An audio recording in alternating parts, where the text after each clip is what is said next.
पुत्रदा एकादशी व्रत कथा। प्यारे भक्तों, सनातन धर्म में एकादशी व्रत का अत्यंत विशेष महत्व बताया गया है। वर्ष भर में आने वाली प्रत्येक एकादशी किसी न किसी दिव्य फल को प्रदान करने वाली होती है।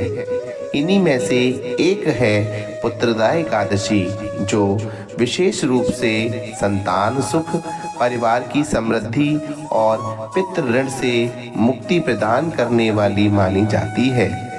यह पावन एकादशी भगवान श्री हरि विष्णु को अत्यंत ही प्रिय है। कहा जाता है कि श्रद्धा, नियम और भक्ति भाव से इस व्रत को करने तथा इसकी कथा सुनने मात्र से भी व्यक्ति के जीवन में अनेक कष्ट दूर हो जाते हैं। संतान प्राप्ति की कामना रखने वाले दंपतियों के लिए यह व्रत विशेष फलदायी माना गया है। तो आज हम आप सभी को पुत्रदा एकादशी की पावन कथा सुनाने जा रहे हैं, जिसे श्रद्धा और एकाग्र चित्त से सुनने पर भगवान विष्णु की कृपा सहज ही प्राप्त होती है। आइए मन, वाणी और कर्म से शुद्ध होकर इस दिव्य कथा का श्रवण करें। अब आरंभ करते हैं पुत्रदा एकादशी की कथा। महाराज युधिष्ठिर ने पूछा, हे भगवान, आपने सफला एकादशी का महात्म्य बताकर बड़ी कृपा की। अब कृपा करके यह बतलाइए कि पौष शुक्ल एकादशी का क्या नाम है और उसकी विधि क्या है, और उसमें कौन से देवताओं का पूजन किया जाता है। भक्त वत्सल भगवान श्री कृष्ण बोले, हे राजन, इस एकादशी का नाम पुत्रदा एकादशी है। इसमें भी नारायण भगवान की पूजा की जाती है। इस चर और अचर संसार में पुत्रदा एकादशी के व्रत के समान कोई दूसरा व्रत नहीं है। इसके पुण्य से मनुष्य तपस्वी, विद्वान और लक्ष्मीवान होता है। इसकी मैं एक कथा कहता हूँ, सो तुम इसको ध्यान पूर्वक सुनो। भद्रावती नामक नगरी में सुकेतुमान नाम का एक राजा राज्य करता था। उसके कोई पुत्र नहीं था। उसकी स्त्री का नाम शैव्या था। वह निपुत्री होने के कारण सदैव चिंतित रहा करती थी। राजा के पितर भी रो रो कर पिंड लिया करते थे और सोचा करते थे कि इसके बाद हमको कौन पिंड देगा। राजा को भाई, बांधव, धन, हाथी, घोड़े, राज्य और मंत्री, इन सब में से किसी से भी संतोष नहीं होता था। वह सदैव यही विचार करता था कि मेरे मरने के बाद मुझको कौन पिंडदान करेगा। बिना पुत्र के पितरों और देवताओं का ऋण मैं कैसे चुका सकूंगा। जिस घर में पुत्र ना हो उस घर में सदैव अंधेरा ही रहता था।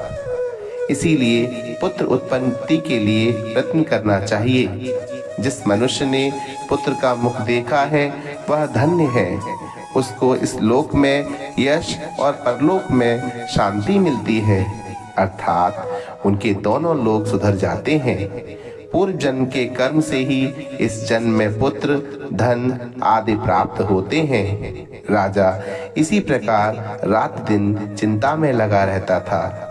एक समय तो राजा ने अपने शरीर को त्याग देने का निश्चय किया, परंतु आत्मघात को महान पाप समझकर उसने ऐसा नहीं किया। एक दिन राजा ऐसा ही विचार करता हुआ अपने घोड़े पर चढ़कर वन को चल दिया तथा पक्षियों और वृक्षों को देखने लगा। उसने देखा कि वन में मृग, व्याघ्र, सुअर, सिंह, बंदर, सर्प आदि सब भ्रमण कर रहे हैं। हाथी अपने बच्चों को और हथनियों के बीच घूम रहा है। इस वन में कहीं तो गीदड़ अपने कर्कश स्वर में बोल रहे हैं, कहीं उल्लू ध्वनि कर रहे हैं। वन के दृश्यों को देखकर राजा सोच विचार में लग गया। इसी प्रकार आधा दिन बीत गया। वह सोचने लगा कि मैंने कई यज्ञ किए, ब्राह्मणों को स्वादिष्ट भोजन से तृप्त किया, फिर भी मुझको यह दुख प्राप्त क्यों हुआ। राजा प्यास के मारे अत्यंत दुखी हो गया और पानी की तलाश में इधर उधर फिरने लगा।